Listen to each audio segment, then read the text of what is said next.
The daily podcasts are Ken and Ken in the Morning, Lions Talk with Smoking Jeremy B, Wrestling Roundup, The Big Football Show, and more, Shield TV, Lions Villain Report, and Red Zone Rant.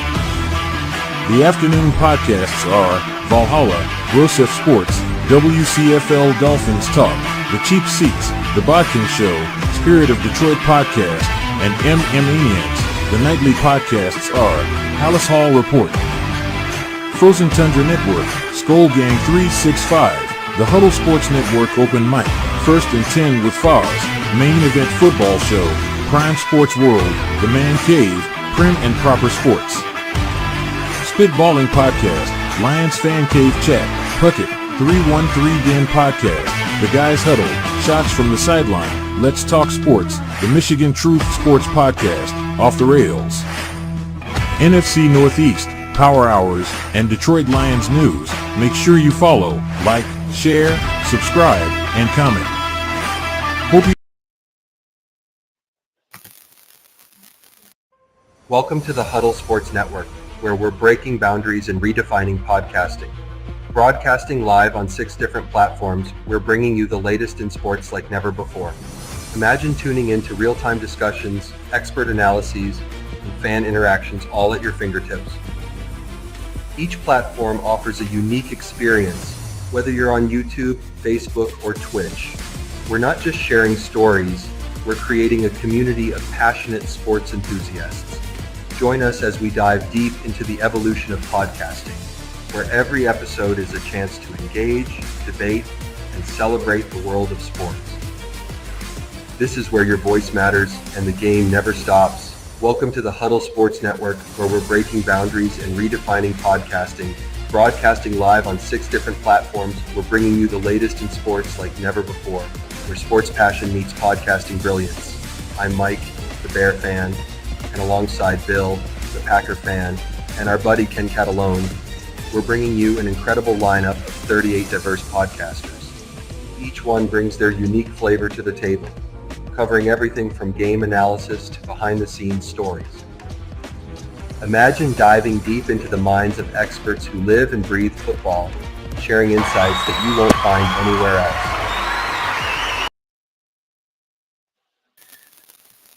All right, what's up? I got Matthew with me today. It is Saturday, December 7th. It's Viking Wars 3, the return of Kirko this week. But that being said, it is December 7th, and we do want to be especially mindful of that. It's a pretty sobering day for many reasons. So I'd like you all to just view this here quick.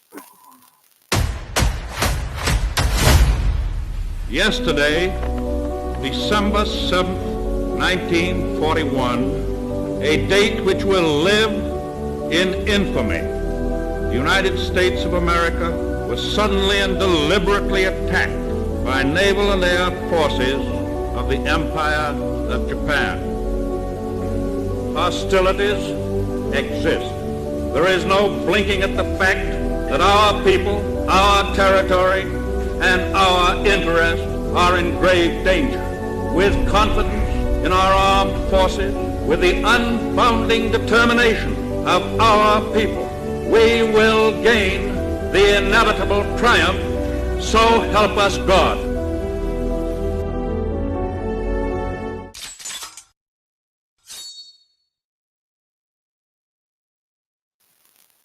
So that little clip is from our friends over there at Black Rifle. It's quite something to think about, Matthew. I know you served and everything. I served. We're both, veterans and whatever else. But that was the first time since basically the War of 1812 that we had been attacked on our home soil in the modern era, and it led to the Second Great War and produced a generation that we now call the greatest generation. There's not very many of them left. I mean, my great-grandfather served in World War I. My grandfather served in World War II, and we call them the greatest generation for what they were able to accomplish, in the Pacific, in Europe, everything else. But December 7th, quite the event. I've never actually made it out there to Hawaii to see like the Arizona, memorial and Right. stuff. Guitar player in my band is out there right now, actually. Nice. He's bringing me back some swag and stuff. And then my wife's father was stationed at Schofield Barracks for quite a few years and stuff. So he's getting some more memorabilia to surprise him and everything with Christmas for some of that stuff. But I could have gone there had I re-enlisted. right. They were Yeah. offering it to me. I was like, ah. Yeah, it's probably better than going to Fort Drum and freezing. Yeah, I had El Paso. It was just desert heat, so the exact opposite. Yeah, I mobilized out of Fort Bliss and El Paso in 05 Oh, and went over to Iraq. So yeah. Talk about the heat, but we were pretty acclimated by the time we flew into Kuwait. So exactly. But yeah, so this is the week that a lot of people have had penciled on their calendars. A lot of people did not see this coming this way with the way this season was going. Everybody thought, yep, Kirk Cousins signs this massive contract with Atlanta, right? 4 years. I don't know how many, well over $100 million, but $100 million basically guaranteed. The Falcons were supposed to be a team on the rise now in the NFC, and got that hurdle cleared, got their quarterback, and then they drafted Penix as well, and what do they got? 6 wins. Right 6-6, yeah. 6-6. Lost 3 straight, I think. Coming back to face the 10-2 Vikings with Sam Darnold, who most people thought were a 6-win team, 8-9 at the best, and here we're sitting at 10. I have to do some double checking, but I think if we win this, we lock a playoff spot. Am I right on that? So I technically heard last week that we could go 13-4, but there's so many extenuating circumstances that even 13-4 could keep us out. I don't know what the laundry list of that would be, but I also heard that if we win, and I forget which team, but a particular team loses, then we're locked. But I don't think just a win gets us in. I think we need somebody to lose. Yeah, I'll have to look that up or whatever. But if we win, I think 11 wins has me feeling a lot more comfortable. Yeah. So, of things that have went wrong this week, I don't know if people noticed, Stephon Gilmore is not going to be playing. Yeah. He's been ruled out by Kevin O'Connell. So, what do you think? What do you think we're going to do there? Obviously, I can't remember that guy that we signed. Fabian Moreau or whatever. Yeah, something like that and everything. But is it finally Nudie McGlothern in time? Is he? I really hope so. I hope. I mean, that's kind of what KOC was hinting at in his press conference earlier this week, is just saying, like, he's going to get his opportunities. This week might as well be the week. We're going to get into the game from last week later, so I don't want to take all my takes, but we can't put Moreau back out there because he just kind of got picked on last week. And McGlothern looked really good in preseason and training camp, so I really want to see what he's got in the game. For sure. And I'm trying to, it's been a busy week, but we picked up, it might have been Fabian Moreau. I can't remember who. I can't remember if we picked him up or if he was on the team and just stashed away, but. Yeah, we did. It's hard to. There's so much stuff on here, so many interviews and whatever. But right. So okay, here questionable. So Andrew DePaula, our long snapper, and then Will Reichard, our kicker, are back in their 21-day practice window. There's a good chance that Will Reichard could, be activated. Which, if he is, that probably spells the end of John Parker Romo. Just let me know what you're thinking on that whole thing real quick too, Matthew.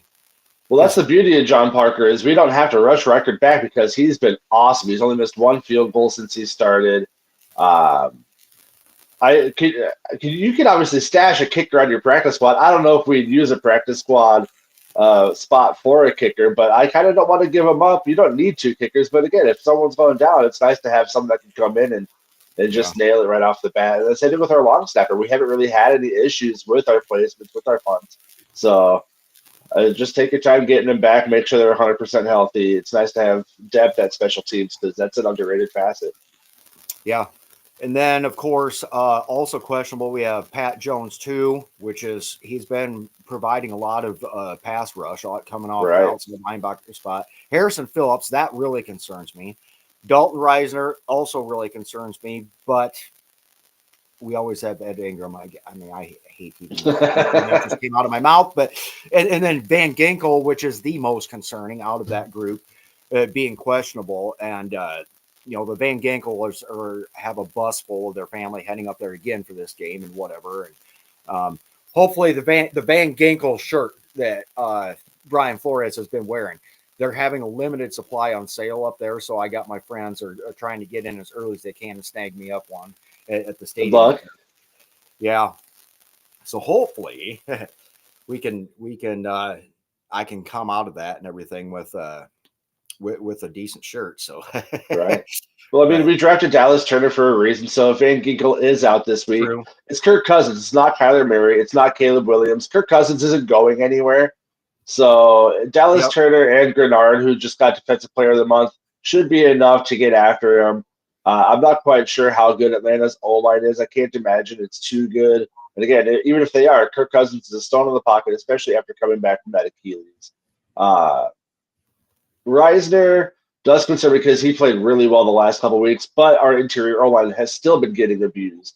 So, but I guess the Falcons' pass rush is like 29th in the NFL in pass rush win rate, and we have a top 5 pass. Yeah, they're not good. So, and we have a top 5 pass rush O-line. So even if that dips a little bit, I think the Falcons are still going to struggle to get after Sam Darnold.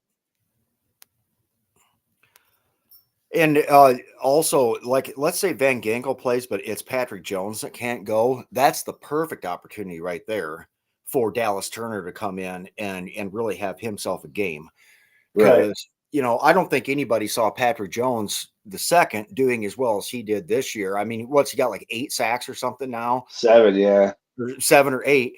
I mean, he keeps having a good rest of the season. He could be a double-digit sack. I mean, Patrick Jones being a double-digit sack guy, it's possible.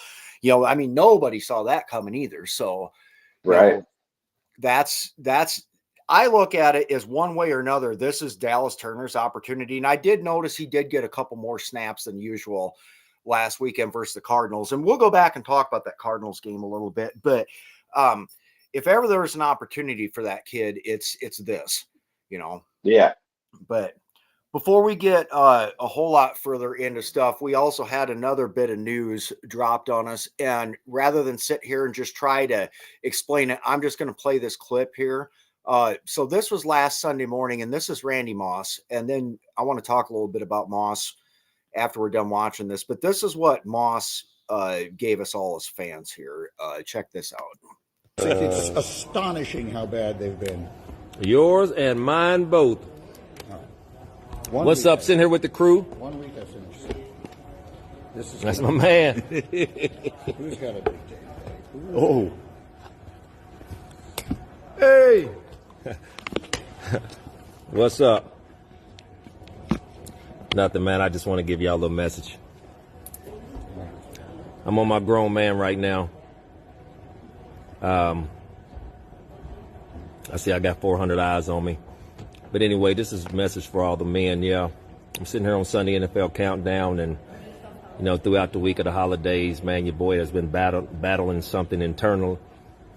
And, I just ask for all the prayer warriors, to put their blessing hands on me and my family through these hard times. And, people were talking about my eyes last week, and, I'm here. So if you see these on, Sunday NFL Countdown, Adam Schefter calls them the Michigan turnover glasses that they sent from Ohio last night. So I just let it go with these, and I got the right side, the strong side on here. Strong side, you see, strong side got his glasses on.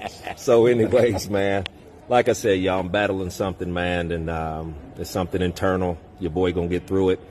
I got a great team of doctors, and got a great family around me, man. So all you men, man, y'all do your checkups, get your blood work done, and we'll work through it, all right? So you see me with my Michigan turnover glasses on. Y'all know what I'm battling, man. All right, God bless y'all. Thanks for the prayers, man. Sunday NFL Countdown coming up soon. Y'all stay tuned. So there we have it. So Randy Moss is fighting something. Usually when it's like yellow eyes or whatever, it's like some sort of a liver or possibly kidney type of thing. People are speculating it might be cancer or whatever, but it's amazing what Randy Moss means to this fan base. Like we were talking before the show, Matthew, I grew up on a farm in the middle of nowhere in Northwest Iowa. So like the closest big town is Worthington, Minnesota, then it's Sioux Falls, South Dakota.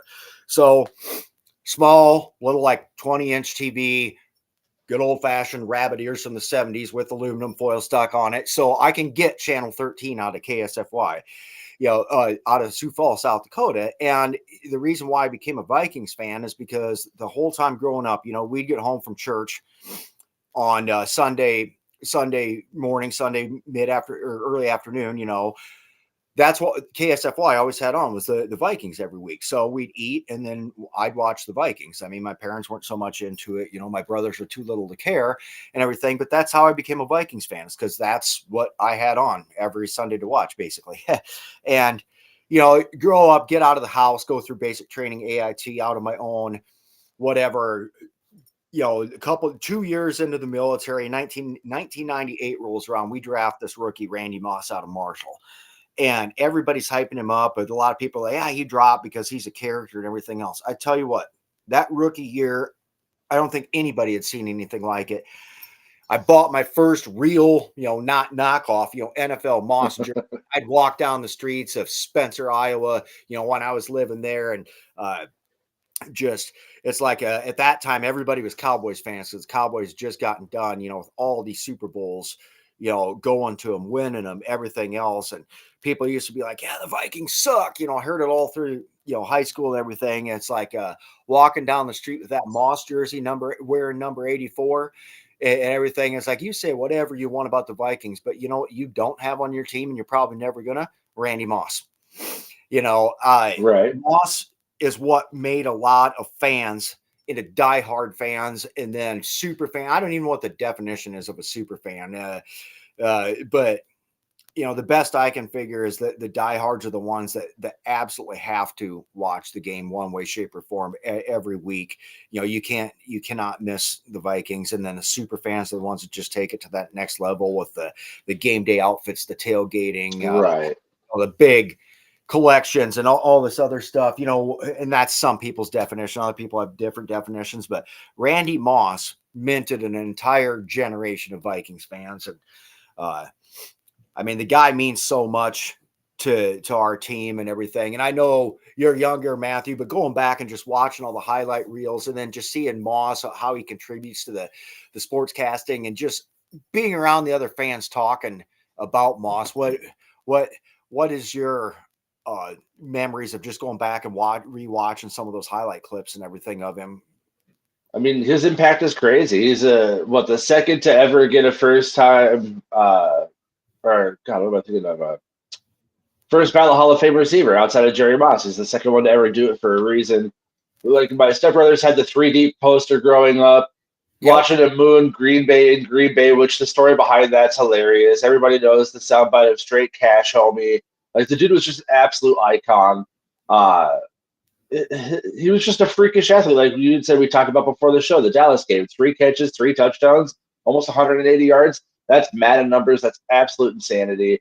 I didn't move to Minnesota until I was a little bit younger, like about 7 or 8. So I kind of missed that peak Moss era. So that's unfortunate. But I did watch him go to Oakland.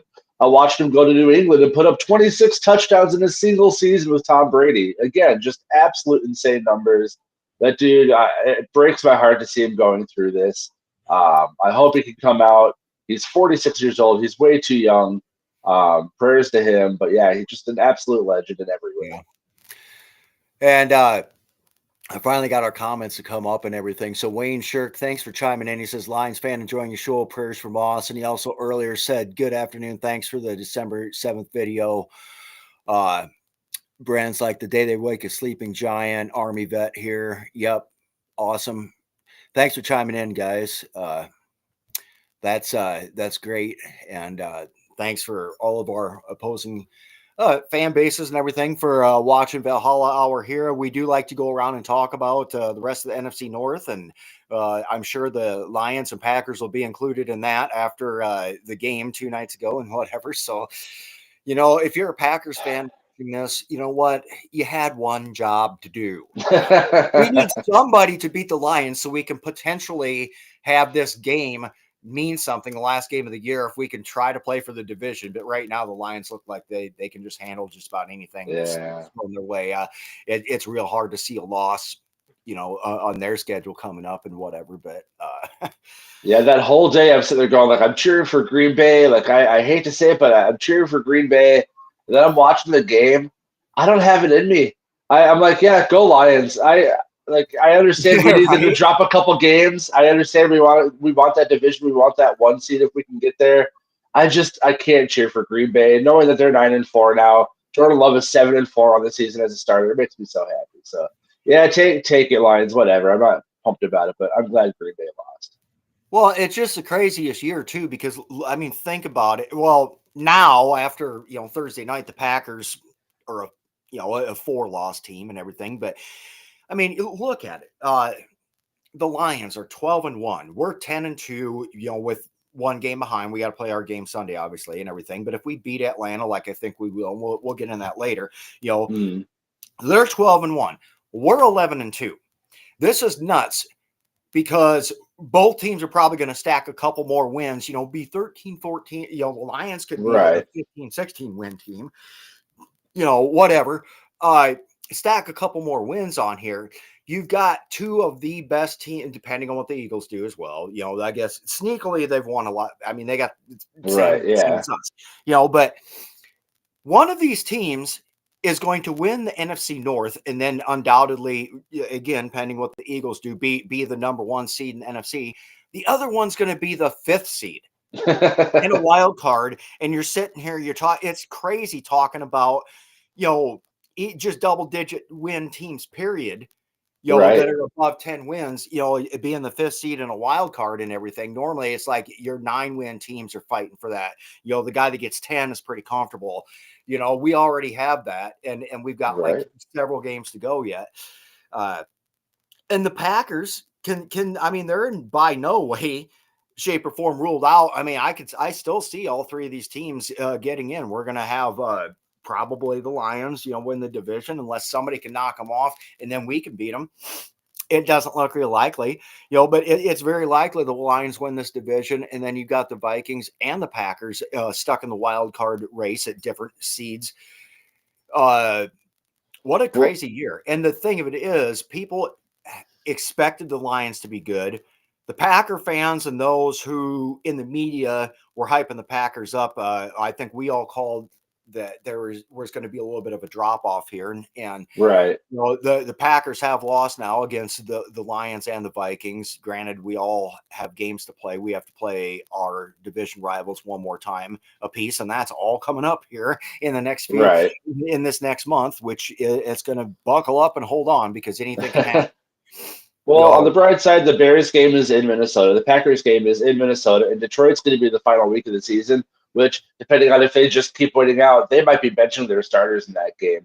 So there's still a chance that we can go 5-1 in the division. If they're declared basically the division winner before that game happens because they don't lose a second game this year, and it's just done, and there's no scenarios as to where even if the Vikings do win and we are both tied as 2 lost teams, and there's no guarantee we're beating the Packers or even the Bears. Seattle. That game is making me really nervous right now because Seattle's playing really well. It does. Seattle looks sneaky good, and we have a serious problem of being able to win in Seattle too. Right. So nothing's guaranteed here except the fact that the Detroit Lions look really freaking good right now. Yeah. And their defense is decimated. They started 3 practice squad players. And they still, granted they gave up 31, but it's a high-powered Jordan Love, Josh Jacobs offense. It's not an offense to sneeze at. So yeah. And going back to the, sorry. Go ahead. No, go ahead. Oh, I was like going back to the playoff standings. Like you said, we could be a 13-4 team and in the fifth seed, which is insane. But that just is what it is when the division lead is winning 15, 16 games. That's just a freakish amount of games to win. But the Right. Packers, they're 9-4. They might theoretically be 2 games back from the 2 spot in the NFC North, and they could be the division lead in the NFC South. Like the Falcons, I think, lead that division at 6-6. The Packers could have a higher seed than the Vikings, but they're going to be fighting for the last wild card spot. Probably, it's just crazy how good this Yeah. division is. It's like Adam Knight said, 13 players on IR before Thursday's game. Yeah, That that's is crazy. insane. And they're still keeping going. I think as long as they don't have major injuries on offense, as long as Jared Goff is the quarterback and you have Montgomery and Gibbs available, that tandem, and then you have Amon Ross St. Brown, you have Jamison Williams and Sam Laporta. I think they can win those shootout kind of games like what it ended up being. And to be honest, Green Bay came back and I mean, they were putting pressure, and Jordan Love has an interception problem this year and everything. Granted, he's been coming back, hitting some clutch plays, but his guys, if you notice Thursday night, were dropping the ball a lot too. And that's what comes from basically not having a clear cut. And the Packer fans get so mad. They're like, well, it's Jaden Reed. Well, is it really though? Because you don't have a clear cut number one. You have a whole bunch of really, really good number twos. Right. But I would argue to say that Jaden Reed, Dontavian Wicks, Romeo Dobbs, any of those guys that they're trotting out there would be a clear cut number 3 in the Vikings behind JJ and Jordan Addison. But when you don't have the guy that you feel like you're obligated to force the ball to, like Justin Jefferson or whatever. And that's the one thing I liked about the Bears game is you want to take Justin Jefferson away, fine. At some point in time, some plays on the field, circling back to that Chicago game, they had 3 guys bracketing Justin Jefferson. What did we do? Had like 180 yards of Jordan Addison, 117 yards with Hawkinson, 100 plus on the ground with Aaron Jones and whatever. It's like, fine. Well, there's times where we'll just, if that's what you want to do on defense, we'll let you take Justin Jefferson away. Look what we did. We just had 3 other guys go over 100 and, with multiple scores and whatever. We can do that. The Packers fan base going into the season kept saying that Dontavian Wicks was going to be the number one. I kept seeing Packers fan pages. Dontavian Wicks he's showing out. He's going to be the number 1 receiver, and he's done essentially nothing this season. Christian Watson was supposed to be the guy when they drafted him 3 years ago. He had like 4 really good games in a row where he put up like 7 touchdowns through 4 games. Like, oh, we got our guy. He's big. He's fast. Well, he's injury prone, and he drops balls not like crazy, but he drops them at the wrong time. So yeah, like they kept saying, well, I'd rather have 5 number 2s than a strong number 1, and then maybe a decent number 2. Well, now they could really use a strong number 1. I like Jaden Reed. I said he's going to be like the Midwest Devo, and that's kind of how they use him. He's really good at like the end arounds. He's a good runner. He's a good receiver, but I wouldn't say he's a number 1. Tucker Kraft, honestly, is probably the best pure pass catcher on that team, and he's just a bulky bull of a tight end. So yeah. So I actually I don't know who dropped him. I was able to pick Tucker Kraft up on 2 different fantasy leagues and everything because I've got so many injuries going on myself with that kind of stuff. So Tucker Kraft has that mentality and everything. And, if it's a 3rd down in any type of what's considered short situation, if I was Jordan Love to avoid the interceptions I have been throwing, I'd be really trying to target Tucker Kraft.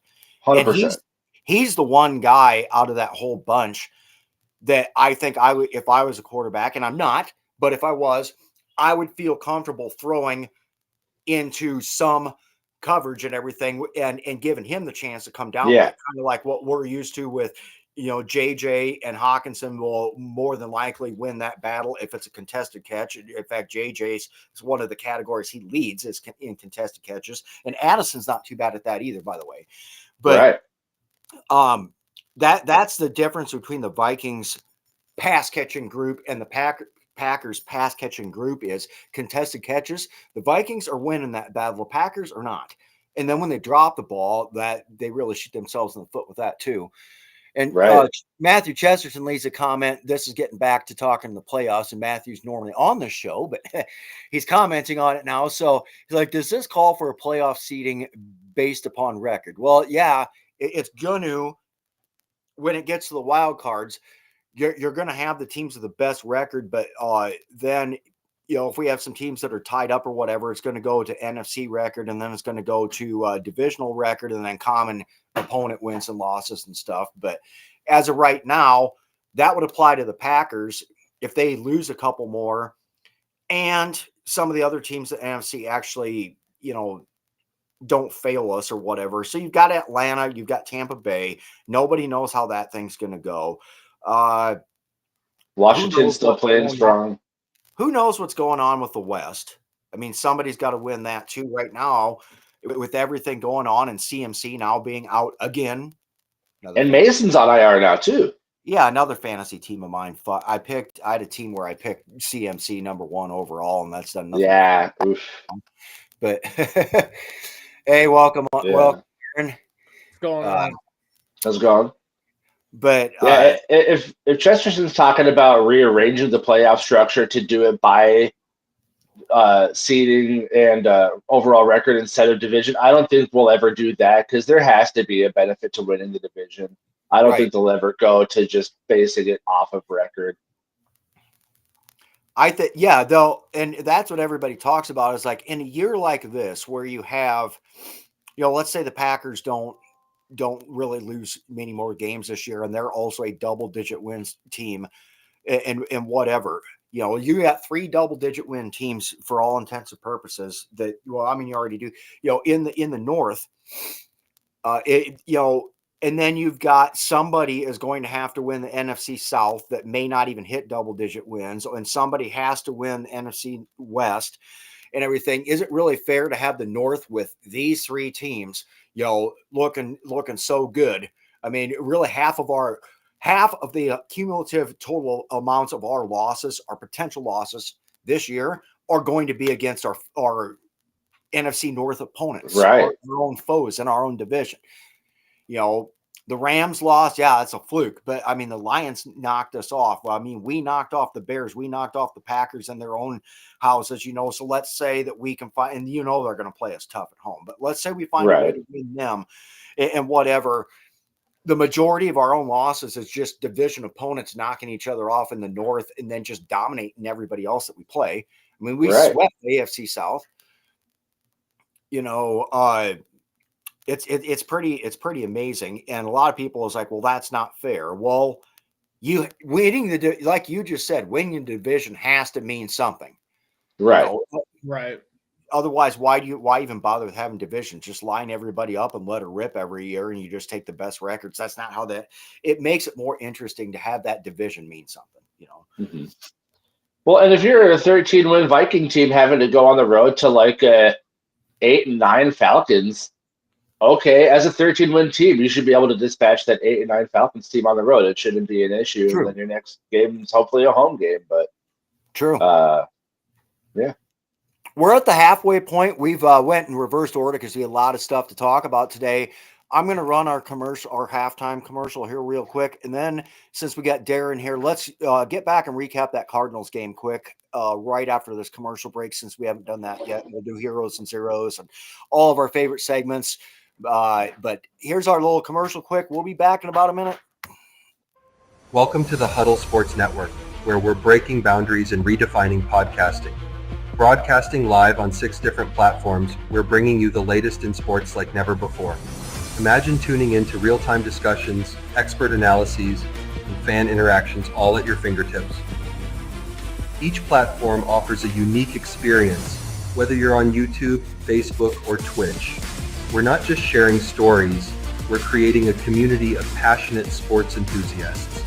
Join us as we dive deep into the evolution of podcasting, where every episode is a chance to engage, debate, and celebrate the world of sports. This is where your voice matters and the game never stops. Welcome to the Huddle Sports Network, where we're breaking boundaries and redefining podcasting. Broadcasting live on 6 different platforms, we're bringing you the latest in sports like never before, where sports passion meets podcasting brilliance. I'm Mike, the Bear fan, and alongside Bill, the Packer fan, and our buddy Ken Catalone, we're bringing you an incredible lineup of 38 diverse podcasters. Each one brings their unique flavor to the table, covering everything from game analysis to behind-the-scenes stories. Imagine diving deep into the minds of experts who live and breathe football, sharing insights that you won't find anywhere else. All right, we're back. So technically, we got a fourth in the podcast. I got one of the littles. He's been sitting here. He did bite my arm, so I got a little blood now. But he's playing. So I think actually this one's the girl. But anyways, let's go back and recap the Cardinals game here quick. So there's two different aspects I wanted to discuss real quick. Everybody that I know that was at the stadium, in fact, Sir Death even posted about it, of a lot of people had sold their tickets. So there's a lot of new, people all throughout the stadium. The energy from the fans was dead. And yeah, the team came out and it was, one of the big selling points about US Bank Stadium, the Vikings fan base, is, bringing that energy, hitting 120 decibels and everything. That didn't happen till like the fourth quarter. And we looked, I will give us this much credit. We hung in there and then came back and did what we had to do. Came from behind, tied it up, went ahead, and then won the game on a Shaq Griffin interception. Was it Griffin or was it Gilmore? I can't remember. It was Shaq Griffin, yeah. It was Shaq Griffin. That's what I thought. So we did what we were supposed to do and got the W and everything. Didn't look particularly great doing it, but who's our heroes and zeros? Let's go with you first, Darren. Just recap what you thought of that game first, and then tell me who you thought the hero was and who the zero was in that. That whole first half was just like, what the fuck are we doing? It was just like, dude, I was like, I'd had better opportunity of watching paint dry than fucking watching that first half. I'm just like, come on, somebody do something. And then finally we were able to get things going. Like it took a long felt like forever for things to get going. I thought the defense played well this game. Byron Murphy came up big in another game. I feel like he watched previous podcasts when we were shitting on him. I feel like he had something out and prove, and now there's shit out saying that he's amongst all the corners and going into the Pro Bowl. Yeah, I think it's fourth and voted. Yeah. So my hero for the game is going to be Byron Murphy, and my zero is going to be fucking Cam Akers. Yeah. Matthew finally clocked in, joining us, our co-host and part-time regular host when I'm gone and stuff. So Matthew's wife is getting knighted into the VWO in the morning, and Matthew, it looks like you will have the honors of knighting your wife in, and several other leaders there and everything. So bring your sword or your axe or whatever, and congratulations. Congratulations, Matthew. I'll have to bring my spatula. Oh, you can probably do that. If you're going to do that, wear your Viking chef hat and your apron and all that other stuff. If you're going to do that, you might as well cook up a couple on the Blackstone for everybody there in the tailgate lot, too. It warmed up some here today. I tell you what. Yeah, it's nice. We're about to road trip up to northeast Iowa for my son's college concert tonight and everything at Wartburg. So I'm glad I pleasantly surprised when I stepped out this morning. Like, wow, it's like 40 degrees warmer than normal. But right, Matthew, go Chesterton. Go ahead with your little Arizona recap and your heroes and zeros for us. Well, that whole game, the first half almost made me go to sleep. Yeah. I'm going, what's going on here? Yeah. And then just the explosion of offense on both sides at the second half really. Maybe the script writers were going, "Hey, this is not what you're supposed to do." Wake up. But there is two people I have my eye on, and yes, Jonathan Grenard, NFC Defensive Player of the Month. There is so much to be said about him. However, I'm going to give my hero to Aaron Jones. Yes, he did drop the ball twice in the first half, but he redeemed it when it counted. Yep. Mm-hmm. And that's who I'm going to have as my hero because he learned, and whatever he did in that second half, he got us that win. One of the greatest wins this season. Probably soared my blood pressure to 300. Yeah. Yeah. The zero. My gosh. I have to give it to Romo. Yes, he did miss that kick, and it did put a little bit more pressure on us. But like I said, Aaron Jones came through when it counted. And with what KOC said in that locker room after the game, and he said, we have your back in this. That shows that this team is a family. This team is hungry. And we're going to get to the promised land with KOC. I hope you're right. So, Matthew, your take on heroes and zeros. So I was a little cocky going into my predictions last week. I think I said it was going to be like a 34-20 game. I did not realize Arizona had won 4 of their last 5 and had only given up 14.5 points a game through those 5 games. So that's on me for not paying. I was stuck on early Arizona from the season, or earlier on in the season when they were pretty bad. So that's why I'm going to give my hero to Sam Darnold because he did the opposite of seeing ghosts. He got absolutely shell-shocked that entire first half. We couldn't get anything going. And what did he do? He came out in the second half. He put up like a 72% completion percentage, had a couple touchdowns, didn't turn the ball over. I mean, he just is cool, calm, and collected all season. His last 3 games, he has 7 total touchdowns, no turnovers, like 812 yards. He's absolutely slinging the ball. My zero was initially going to be Aaron Jones because he fumbled on back-to-back drives. Granted, the first one we recovered, so we kept the ball.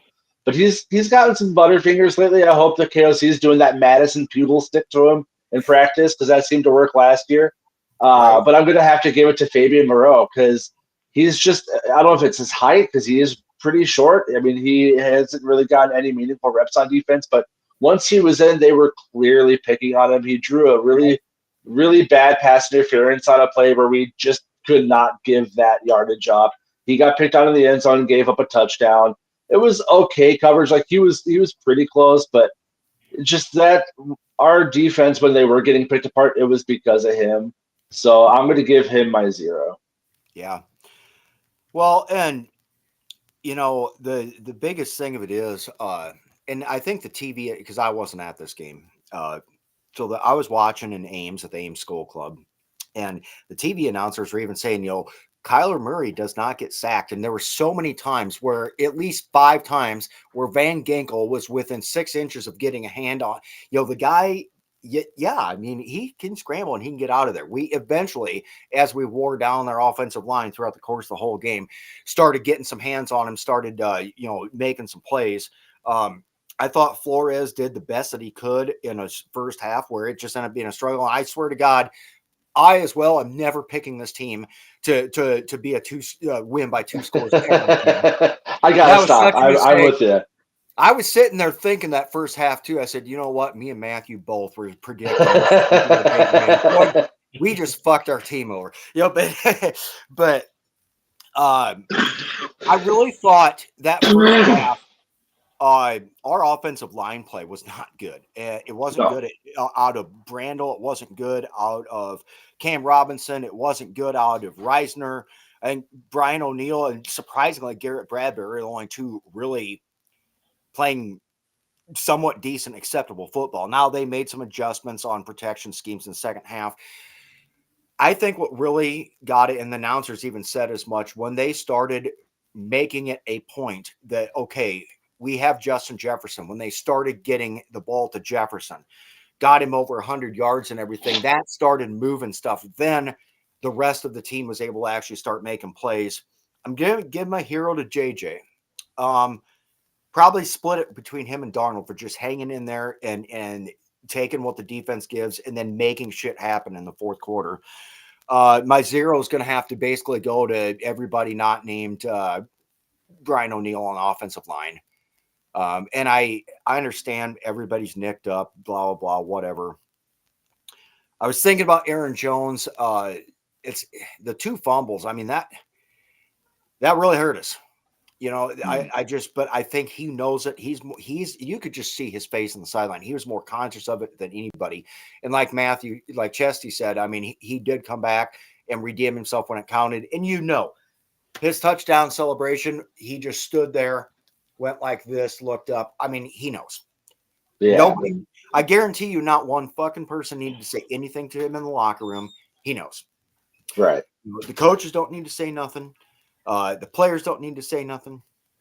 Kevin O'Connell in his post-game speech did say something and did acknowledge, he's like, we still got your back, AJ, we still got your back, Showtime, but he knows.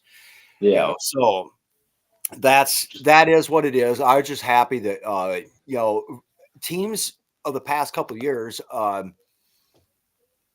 that's a game where the Vikings, with Cousins as quarterback, might have turned around and lost that one. Things start going wrong. We had a bad habit in the Zimmer years of letting things going wrong snowball. And it just seems that KOC, who is now the most winning coach through his first, 40 games, I think, in Vikings history? Is it 40? Yes. 45, yeah. 45, yeah. It seems like those games that we used to, when things were not going right and we'd end up on the wrong end of a 1-score game under the Zimmer regime, we're ending up on the right end of it under the KOC regime. And a win's a win, whether it's by 3 or it's by 23. So I'll take it. I would like to see a more defining performance against Atlanta. So let's roll into Atlanta. All right. This is what I'm banking on. Kirk Cousins throwing picks and then us capitalizing on it and getting touchdowns off of the turnovers that we get. But we're in for some tough sledding here. I mean, they've got their running back group consists of Bijan Robinson, Tyler Algier. Let's just roll through this here quick. Notable wide receivers, our old friend Darnell Mooney that used to be in the Bears, Drake London. Tight ends is Kyle Pitts. I'm not even going to get into the rest of tight ends. Okay. These guys got some weapons they're coming in with on offense. And then you look at defense, they're not, and Matthew already hinted to this. This isn't a particularly good defensive unit, but sitting on the back end of this, you got a couple standouts. You got Kevin King, used to be out of Iowa. I'm not going to go homer on this. You got our old friend Mike Hughes, who we know very well. And then you got, let's see. Who else should we? You got Young Ho Koo.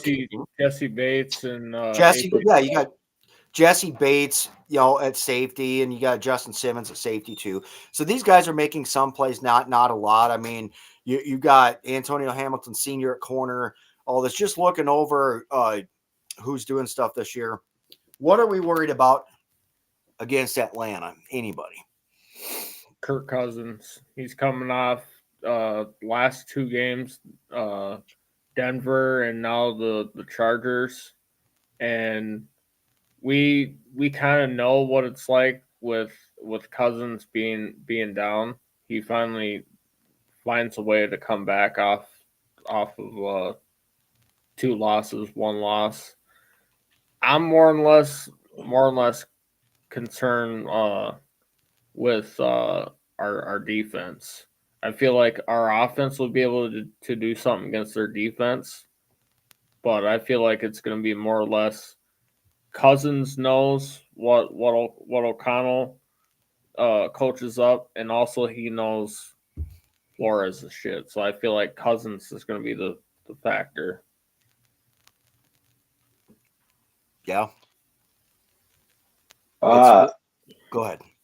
I'm going to go the exact opposite. I am not worried about our defense at all. I think Kirk is kind of in that same boat as Aaron Rodgers. Like we hold him into this esteem of what he was a couple years ago, or even last year when he was playing really well. But I think he's showing some pretty clear signs of regression as this season goes on. He's got 3 straight games without a touchdown. He's got 6 interceptions over that time span as well. We have I think we're tied with Houston for the best edge rushers as far as sacks go. So we know how to get after the quarterback. And what we know about Kirk is if you rattle him early, he is Sam Darnold on the Jets. He does see ghosts. He does not usually have the ability to recover.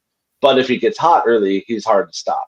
So if we could get there with our pass rush and make his life hell early, I have no concern. He's not mobile at all. He's not Kyler Murray. He's not Caleb Williams. He's not going to be able to get out of the pocket and run. So I'm not worried about their offense at all. I think our defense is going to play really well. As far as our offense against their defense, again, their pass rushers are great. If their corners are Packers, Kevin King, and Mike Hughes, JJ and Addison should both have over 100 yards. I'm going to immediately flip on what I said in our last segment about being overly hyped about our score predictions. But this should absolutely be a double-digit win type of game. Right. So that's my take. Looking at the roster, the only thing I'm concerned is if they start Penix. Yeah, we might be game planning for Penix, but I think most of our game planning is going towards Cousins. As it should. You're not benching a $50 million quarterback. No. And I do have some breaking news. According to Bleacher Report, an NFL insider is saying Kevin O'Connell, after this season, is going to get a much-deserved contract extension. Yeah. Which we all anticipated, Yep. So, yeah. That I tend, Matthew Stare, I tend to agree with pretty much your take down to every last word. I listened to like talk sports radio, I guess, in the morning and then afternoon drives and everything to and from work and whatever. And they were talking about the Falcons. I believe it was Wednesday, all the way in, and so this both local and then on the not Pat McAfee, but the Dan Patrick show.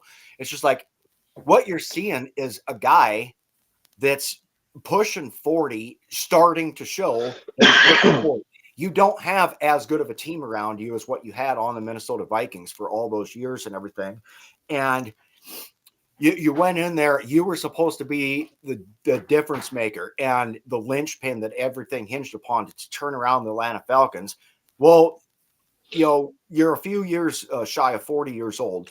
You're beat up. You have been beat up for a couple of years, and it's showing. The lack of accuracy, and I would argue there's nobody outside of Kyle. So Kyle Pitts concerns me because the one thing that's been a constant for the Minnesota Vikings over the past probably 30 years, we haven't covered a tight end worth of shit in 30 years.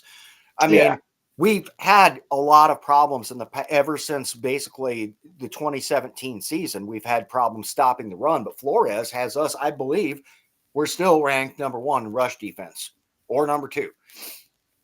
We've been doing a hell of a good job all year long against every running back that we've seen. I mean, some of them have had a game, but if you factor in all the games played so far, we have a damn good rush defense. Yeah. Normally, a guy like Bijan or Algier would scare me a little bit, or the tandems that we face with them guys. Not so much, just because of the fact that what you said earlier. I think we can throw all over this defense, and I think they will have some turnovers early because I think Flores is going to have the same mentality that you just mentioned right out the gate. In fact, if we win the coin toss, we might even give them the ball first, just to let them tee off on this dude. And if we can get some turnovers, if we get an early lead, they ain't going to be running the ball. They're going to have to put it in the air. That's what the Vikings have always wanted to do anyways. Right. And that's what we're doing all at the beginning of the year, coming out and grabbing these big multiple score leads and everything, and forcing people to throw and not run, which is also part of, I guess, the stats when it comes to our run defense. But recently we haven't been getting, killed on the ground.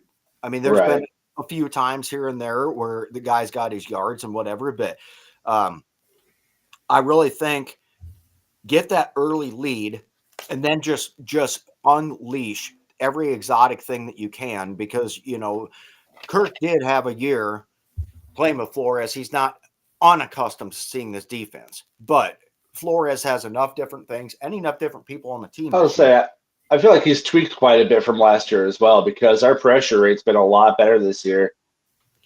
Yeah, and just for people that are going to say that and everything like what I just said, the counterpoint to that argument is Cousins has not seen this defense with Van Ginkel, with Jonathan Grenard, with Blake Cashman, with obviously he knows who Ivan Pace is and everything, but suitable corners.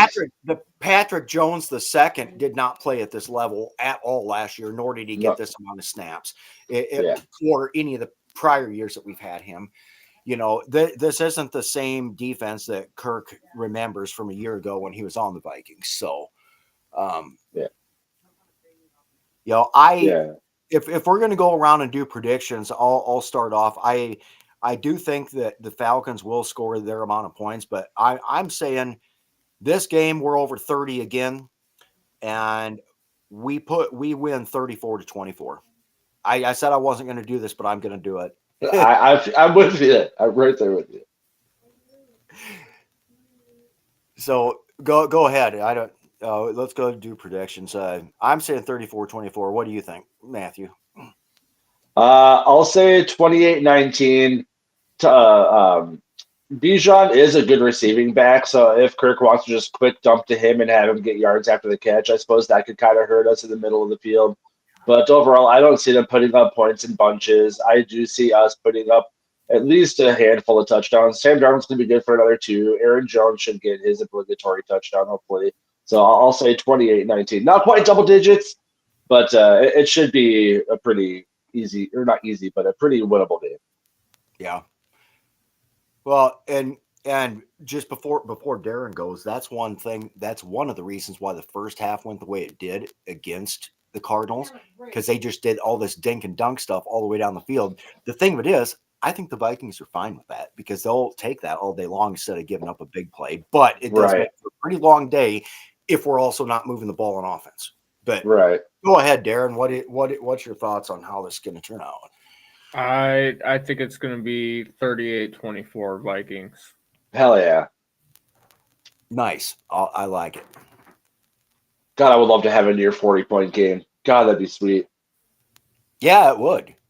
Not to mention, I'm playing for a first-round bye. I need some Aaron Jones points, please and thank you.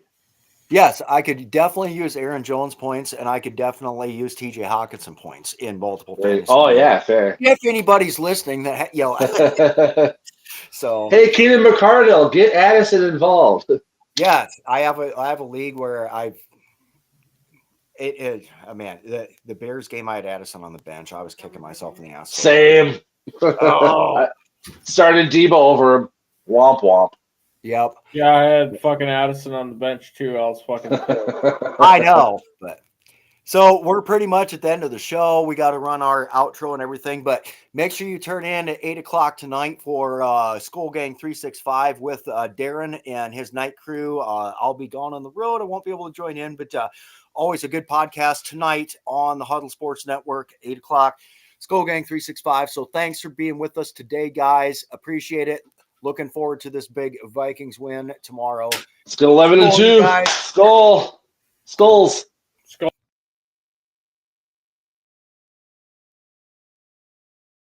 The daily podcasts are Ken and Ken in the Morning, Lions Talk with Smoking Jeremy B, Wrestling Roundup, The Big Football Show, and more, Shield TV, Lions Villain Report, and Red Zone Rant. The afternoon podcasts are Valhalla, Grosef Sports, WCFL Dolphins Talk, The Cheap Seats, The Bodkin Show, Spirit of Detroit Podcast, and MMENs. The nightly podcasts are Hallis Hall Report, Frozen Tundra Network, Skull Gang 365, The Huddle Sports Network Open Mic, First and 10 with Foz, Main Event Football Show, Prime Sports World, The Man Cave, Prim and Proper Sports. Spitballing Podcast, Lions Fan Cave Chat, Puckett, 313 Den Podcast, The Guys Huddle, Shots from the Sideline, Let's Talk Sports, The Michigan Truth Sports Podcast, Off the Rails. NFC Northeast, Power Hours, and Detroit Lions News. Make sure you follow